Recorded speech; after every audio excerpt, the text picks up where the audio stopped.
Karibu tena mtazamaji wetu. Kamanda wa jeshi la walinzi wa mapinduzi ya Kiislamu IRGC kitengo cha Quds, Brigadier Generali Ismail Ghahani amesema kuwa Israel ilitumia mabomu ya kemikali katika operesheni iliyomuua shahidi katibu mkuu wa Hezbollah Said Hassan Nasrallah. Katika mahojiano ya televisheni, Ghahani alisema shambulizi hilo lilihusisha baadhi ya mabomu yenye nguvu zaidi duniani yaliyotiwa pamoja na viambato vya kemikali, akieleza tukio hilo kama si mlipuko wa kawaida bali shambulio la kemikali na uhalifu wa kivita. Amesema kwamba wito wa Israel ni kutaka usitisho wa mapigano unaoonyesha kushindwa kwake kulishinda kijeshi kundi la Hezbollah.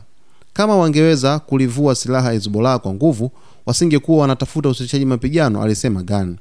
Kamanda huyo wa Quds Force alimuelezea Nasrallah kama mlima mrefu na imara zaidi wa Lebanon, akiheshimiwa na wananchi wa Lebanon wa makundi yote kama ngome ya kutegemewa.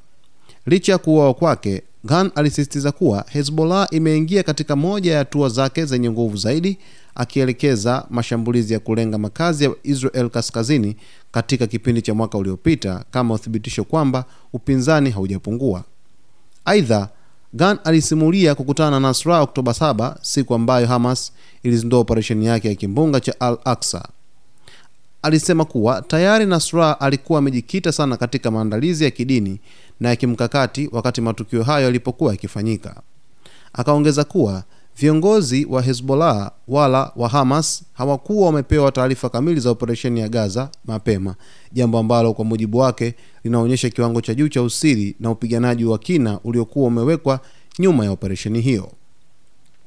Katika hatua za hivi karibuni, kundi la Hezbollah limekuwa likipitia msukosuko wa kuweza kunyang'anywa silaha na taifa la Marekani pamoja na Israel, huku pia serikali ya Lebanon ikitumika na Marekani kuwanyang'anya silaha kundi la Hezbollah, mpango ambao Hezbollah kupitia kiongozi wao Naim Qasim wanaopinga vikali, kwani hauna haki na hautendi haki dhidi yake. Kwa hiyo mtazamaji, bado taifa la Iran linazidi kuendelea kuweza kulitetea kundi hili la Hezbollah, likiwa ni kundi lake mshirika mkubwa katika ukanda Mashariki ya Kati. Kwa taarifa zaidi usisahau kusubscribe, kulike, kucomment pamoja na kushare.